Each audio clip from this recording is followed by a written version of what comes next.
पढ़ेंगे अकाउंटेंसी के बारे में, meaning and objective of accountancy. ठीक है, ये है +1 का चैप्टर नंबर 1। ठीक है, सबसे पहले हमें है अकाउंटेंसी की आवश्यकता क्यों पड़ी।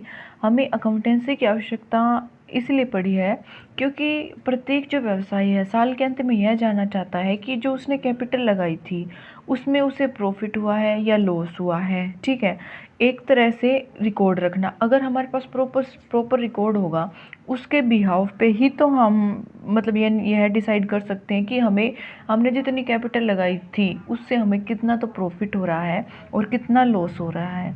ठीक है, इसके अंदर यही है, मैं आपको इसमें बता देती हूँ इजली पॉइंट में, आपको समझ में आ जाएगा कि लेखांकन की जो आवश्यकता हमें क्यों पड़ती है। सबसे पहले फर्स्ट पॉइंट है हमारे पास, क्या है फर्स्ट पॉइंट हमारे पास, कि लाभ हानि के बारे में जानना, कि हमने जितनी कैपिटल लगाई है उसमें हमें कितने तो प्रॉफिट हुआ है, कितना लॉस हुआ है। इसकी जो इन्फॉर्मेशन हमें कब पता चलेगी, जब हमने प्रॉपर तरीके से उसको रिकॉर्ड कर रखा होगा, तभी हम उसको एनालाइज कर सकते हैं हमें जितनी कैपिटल लगाई थी उसमें हमें कितना प्रॉफिट हुआ है और कितना लॉस हुआ है। ठीक है, सेकंड पॉइंट आता है हमारे पास, क्या है सेकंड पॉइंट हमारे पास, व्यवसाय में कितनी पूंजी लगी है। वही बात है कि जो व्यवसाय में हमने कितनी पूंजी लगाई थी जिससे हमें कितना प्रॉफिट हुआ है और कितना लॉस हुआ है, ये किसके ऊपर डिपेंड होगा, ये अकाउंटेंसी के ऊपर डिपेंड होगा कि हमें जितना हमने पूंजी लगाई थी उसमें हमें कितना प्रॉफिट हो रहा है, कितना लॉस हो रहा है। ये तब पता चलेगा जब हमने उसका प्रॉपर तरीके से रिकॉर्ड कर रखा होगा। ठीक है, अब थर्ड पॉइंट आता है, किससे रुपए लेना है, किससे रुपए लेना है और किसे कितना रुपए देना है। ये किसके ऊपर बेस्ड होगा, ये अकाउंटेंसी के ऊपर बेस्ड होगा। कि अगर हमारे पास प्रॉपर रिकॉर्ड होगा तो हमें यह भी पता होगा कि कितने हमारे क्रेडिटर हैं जिनसे कितनी मतलब जिनसे हमने कितना पैसा लेना है कि कितना हमने पैसा देना है, कितने हमारे पास एसेट्स हैं, कितनी हमारे पास लाइबिलिटी है। ये हमें किससे पता चलेगा, ये हमें अकाउंटेंसी किससे पता लगेगा, अगर हमने उसको प्रॉपर तरीके से रिकॉर्ड कर रखा है तो। ठीक है, फिर आता है हमारे पास माल की लागत, फोर्थ पॉइंट है। माल की लागत क्या होती है कि जो हम जिसके ऊपर हम व्यवसाय कर रहे हैं, प्रोडक्शन के ऊपर या कोई भी चीज़ हो सकती है जिसके ऊपर हमने बिजनेस स्टार्ट किया है, जो उसमें जो माल की जो लागत है हमारे पास वो कितनी है। अगर वो ज़्यादा है तो वो क्यों ज़्यादा है, उसको हम कैसे कम कर सकते हैं, ये किसके ऊपर बेस्ड होता है, अकाउंटेंसी के ऊपर। अगर हमने उस माल के ऊपर बनाने में जो भी खर्चा आता है, जो भी मटेरियल का जो भी खर्च होता है, अगर उसका हमने प्रॉपर तरीके से रिकॉर्ड कर रखा होगा तो उसको हम एनालाइज कर सकते हैं कि हाँ, हम इस चीज़ को इतना कम करके इतना ज़्यादा करके हम उसकी जो कॉस्ट है उसको कम कर सकते हैं। ये किसके ऊपर बेस्ड होता है, अकाउंटेंसी के ऊपर बेस्ड होता है। ठीक है, फिर हमारे पास आता है फिफ्थ पॉइंट आता है हमारे पास कि पूंजी का सही तरह प्रयोग करना।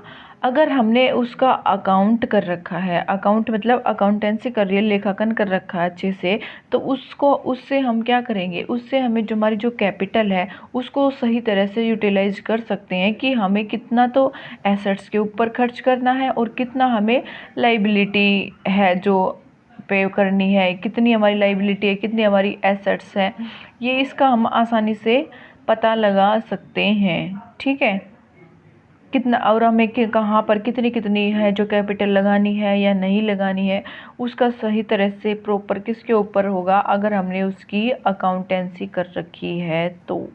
ठीक है, इतना आपको क्लियर हो गया होगा शायद। ठीक है, उसके बाद आता है हमारे पास जो लेखांकन की जो परिभाषा है वो क्या है। लेखांकन की परिभाषा मैं अभी आपको समझा देती हूँ। ये किसके अनुसार है, R.N. एंथोनी के अनुसार है। कोई भी डेफिनेशन होती है वो किसके ऊपर बेस्ड होती है, किसी ऑथर के ऊपर, किसी ऑथर ने उसको दे रखा होता है और वो हमें एज इट इज़ ही लिखनी होती है।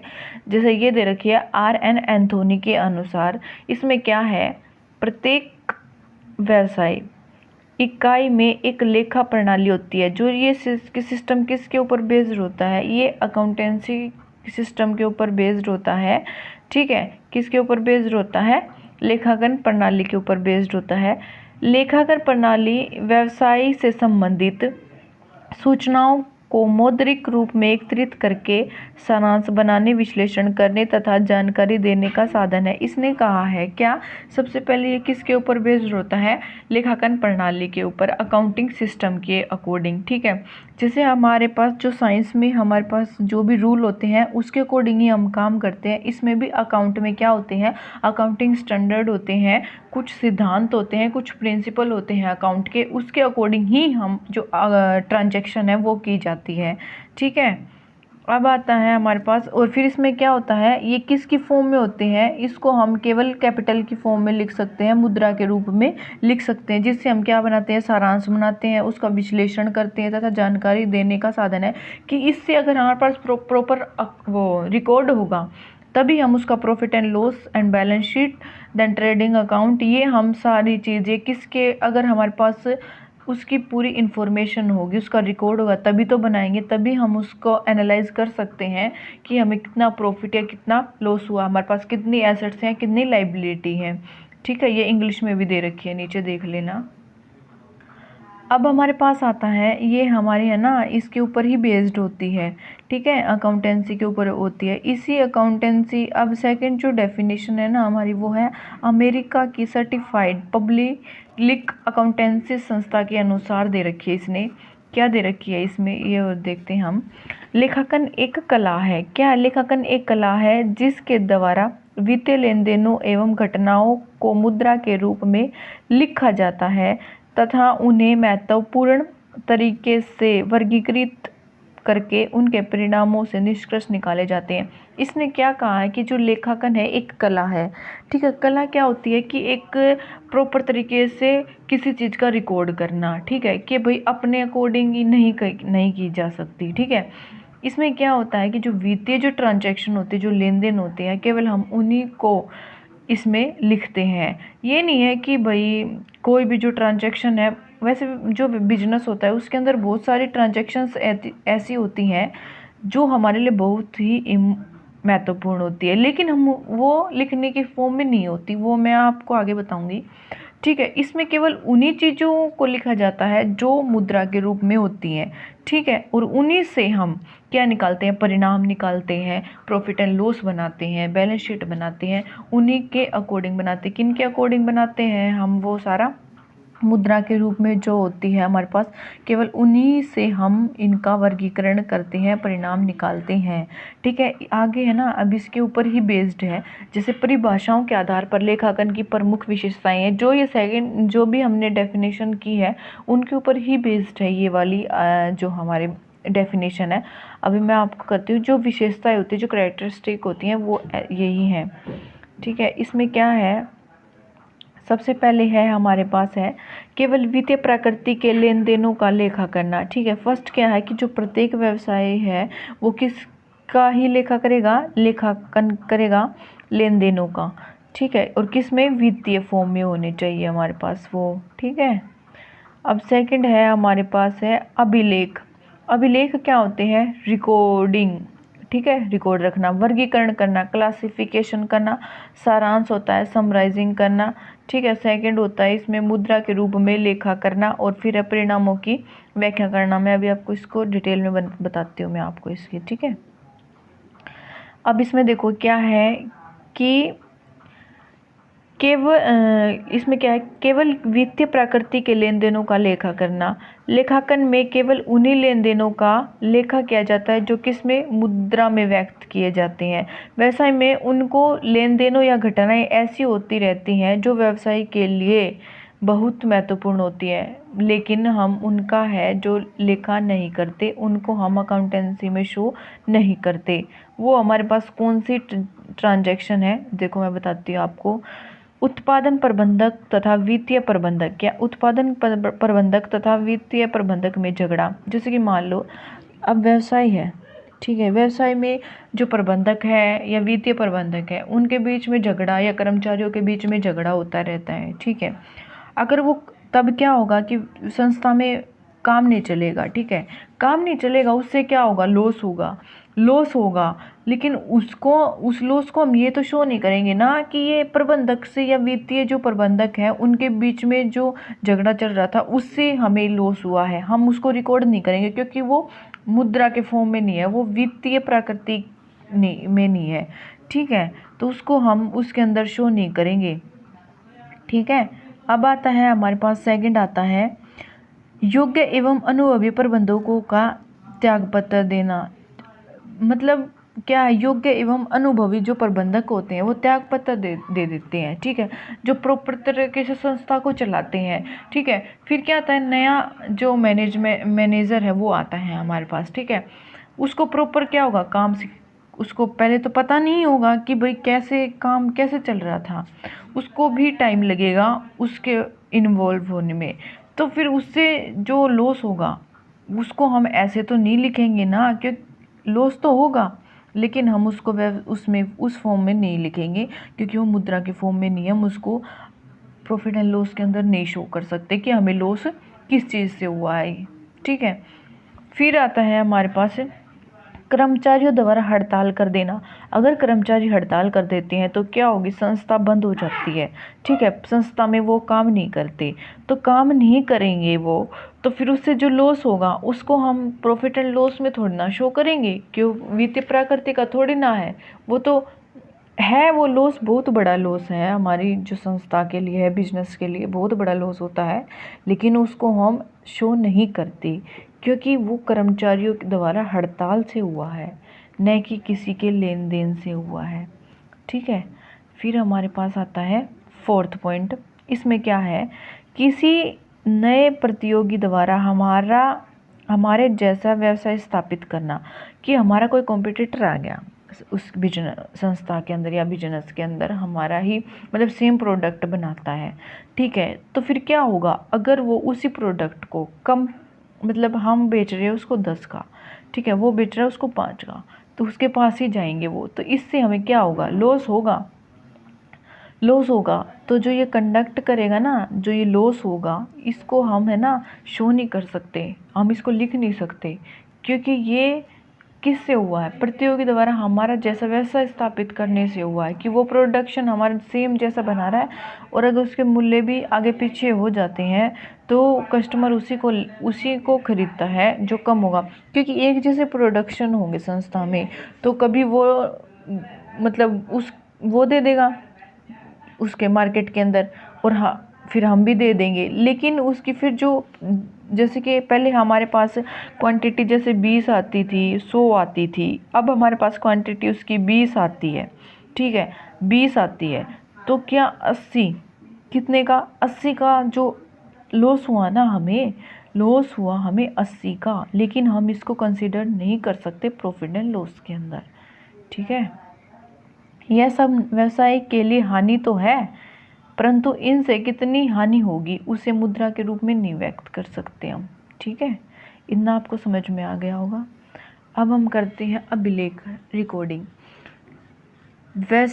लेखांकन व्यावसायिक लेन देनों को कुछ निश्चित नियमों के अनुसार पुस्तकों में लिखा जाता है, ठीक है। क्या है कि जो हम रिकॉर्ड करते हैं उसको हम क्या करते हैं कि नियमों के अनुसार ही क्या करते हैं, उसका हम ट्रांजैक्शन करते हैं, चाहे व्यवसाय छोटा हो या व्यवसाय बड़ा हो, लेकिन उसको ट्रांजैक्शन उसको फॉर्म में तो लिखेंगे ना, उसको ये निकालने के लिए कि प्रॉफिट हुआ या लॉस हुआ, चाहे व्यवसाय छोटा है या व्यवसाय बड़ा है, ठीक है, दोनों से हमें यह पता लगेगा ना भाई दोनों ही प्रॉफिट के लिए हैं, दोनों ही प्रॉफिट के लिए करते हैं, चाहे व्यवसाय छोटा हो या व्यवसाय बड़ा हो, दोनों ही प्रॉफिट के लिए किए जाते हैं। जैसे अब है ना, इसमें क्या है कि छोटे व्यवसाय तो लेने देने की संख्या को कम होती है, जिसे हम क्या, उसकी जो ट्रांजैक्शन होती है वो क्या होती है, हमारे पास कम होती है, तो इसलिए हम उसको किस में कन्वर्ट करते हैं, उसको हम जनरल बनाते हैं उससे हम, ठीक है।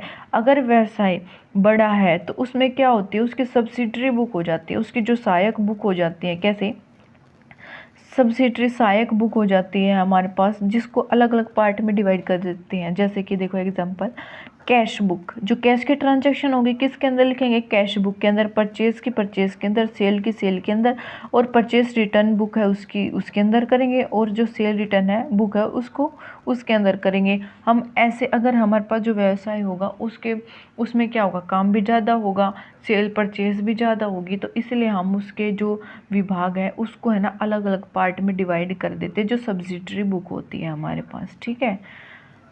अब आता है हमारे पास क्लासिफिकेशन, वर्गीकरण करना। एक ही प्रकृति के लेन देनों को एक ही जगह एक खाते में लिखना। जिस पुस्तकों में को खातों को खोला जाता है ना, उसे हम क्या कहते हैं, उसे हम क्या कहते हैं, जिसको हम एक ही कहते हैं उसे हम कहते हैं लेजर। ठीक है। व्यवसाय से संबंधित सभी व्यक्तियों के लिए क्या होते हैं, ये अलग अलग खाते खोले जाते हैं। ठीक है, अलग अलग खाते खोले जाते हैं। अगर कैश बुक है, कैश से रिलेटेड है, तो उसको हम कैश के अंदर लिखेंगे। अगर वो परचेज से रिलेटेड है तो परचेज से लिखेंगे। देख, अगर विक्रय, संपत्ति, इनके सभी के अलग अलग खाते खोले जाते हैं। चाहे वो कस्टमर हो, क्या चाहे वो हमारा कस्टमर हो, उसके लिए भी हम अलग से अकाउंटिंग खोलेंगे। ठीक है। जो हमारे पास जो एक्सपेंसेस होती हैं हमारी, उसको भी हम क्या करेंगे, अलग अलग शीर्षकों में वर्गीकृत करेंगे, अलग अलग लिखेंगे उन खर्चों को भी हम।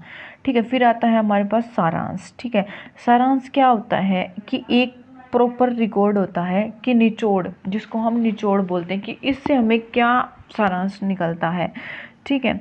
तो इसमें क्या है, देखो, एक सारांश तैयार करना एक ऐसी कला है जिसके अंतर्गत वर्गीकृत किए गए आंकड़ों को इस ढंग से प्रयुक्त करना कि ये प्रबंधक और अन्य व्यक्तियों को किसके प्रबंधक और अन्य व्यक्तियों को भी ये समझ में आ जाए। तो उससे हम क्या कहते हैं, उसे हम अकाउंटिंग प्रोसेस कहते हैं।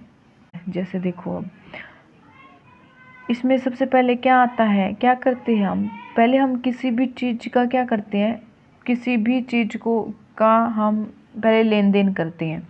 ठीक है। ट्रांजैक्शन होगी तभी तो हम उसको रिकॉर्ड करेंगे ना।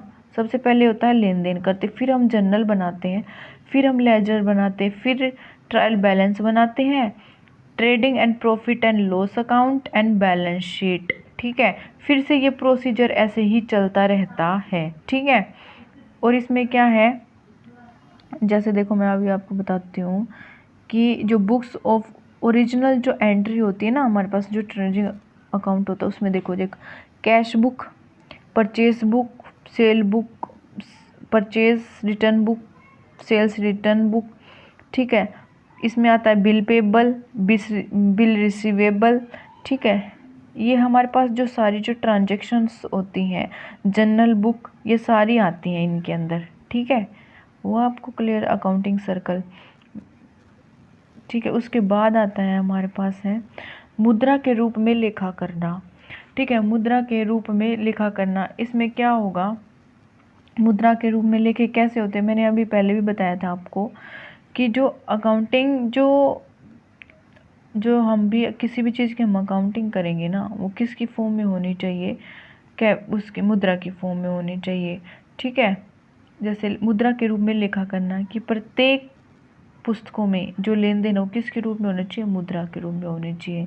जैसे देखो, एग्जाम्पल दे रखा है कि एक व्यवसायिक ने 20 कुर्सियां एवं 10 मेज खरीदे हैं, तो जो इनका है, इनको किसके रूप में लिखा जाएगा, मुद्रा के रूप में ही लिखा जाएगा।